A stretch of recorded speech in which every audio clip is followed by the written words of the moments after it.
Hello বন্ধুরা, আসসালামু আলাইকুম। আশা করি সবাই ভালো আছেন। ইনশাআল্লাহ আপনিও আপনাদের দয়ায় মোটামুটি ভালোই আছি। তো আজকে আমরা একটা নিয়োগ বিজ্ঞপ্তি নিয়ে আলোচনা করব।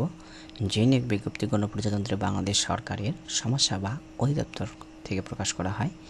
এই নিয়োগ বিজ্ঞপ্তি প্রকাশ করা হয় চলতি বছরের জুন মাসের 9 তারিখে। তো কথা না বাড়িয়ে আসুন আমরা বিস্তারিত আলোচনা করি।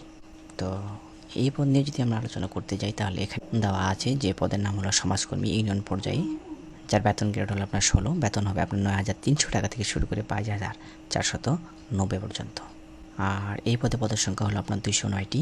আর এই পদে আবেদন করতে গেলে আপনার যে শিক্ষাগত যোগ্যতা প্রয়োজন হবে তা হলো আপনাকে অবশ্যই কোনো স্বীকৃত বোর্ড হতে অনন্য দ্বিতীয় বিভাগে উচ্চ মাধ্যমিক সার্টিফিকেট বা সমমানের পরীক্ষায় উত্তীর্ণ হতে হবে, অর্থাৎ ইন্টারমিডিয়েট পাস থাকতে হবে।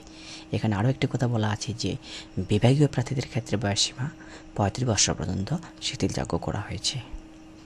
এবার আসি এই পদে আসলে কোন কোন জেলা আবেদন করতে পারবে না, বা যাদের কোনো আবেদন করার প্রয়োজন নেই, অর্থাৎ এই পদে সে সকল জেলায় কোনো ভ্যাকেন্সি বা শূন্যপদ না থাকার কারণে ওই সকল জেলা আবেদন করতে পারবে না। তো সেই সকল জেলা সম্বন্ধে আমরা একটু জেনে নিই। এই সমস্ত জেলা হলো রাজবাড়ী, বান্দরবান, খাগড়াছড়ি, রাঙ্গামাটি, জয়পুরহাট, গাইবান্ধা, লালমনিরহাট, ঠাকুরগাঁও, মাগুরা ও ঝালকাঠি। তবে যদি আপনি বা প্রার্থী এতিম ও শারীরিক প্রতিবন্ধী কোটার প্রার্থী হয় তবে তিনি যে কোনো জেলারই হোক না কেন এ পদে আবেদন করতে পারবেন। এবার আসি এই পদে আবেদন করতে গেলে যে আবেদনের পদ্ধতি বা শর্তাবলী আমাদের অনুসরণ করতে হবে তা নিয়ে আলোচনা একটু করি। এখন আমরা 5 নম্বর শর্ত নিয়ে আলোচনা করব। এই শর্তে বলা আছে আপনাকে অবশ্যই এই লিঙ্কে প্রবেশ করে অনলাইনে আবেদন ফর্ম ফিল আপ করতে হবে। কবে থেকে আপনি এই ফর্মটা ফিল আপ করতে পারবেন?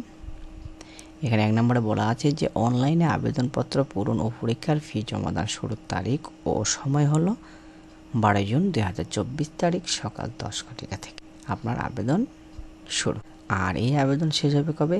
2 নম্বরে বলা আছে যে অনলাইনে এই আবেদনপত্র জমাদানের শেষ তারিখ ও সময় 18 জুলাই 2024 রাত 11:59 ঘটিকা পর্যন্ত আপনি আবেদন করতে পারবেন।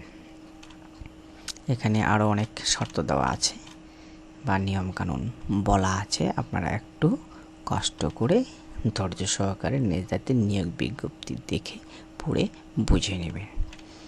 আমি জাস্ট উল্লেখযোগ্য কয়েকটি শর্ত আপনাদের সামনে আলোচনা করলাম। তো আজকে এ পর্যন্তই। ভালো থাকবেন, সুস্থ থাকবেন, সাবস্ক্রাইব করে আমাদের সাথে থাকবেন। আরেকটি কথা বলিনি, অবশ্যই শেষ সময়ের আগে আপনার আবেদনটি আপনি সম্পন্ন করবেন, অর্থাৎ 18 জুলাই রাত 11:59 ঘটিকার আগেই আপনি আপনার কাঙ্ক্ষিত আবেদনটি করে নেবেন। ধন্যবাদ সবাইকে।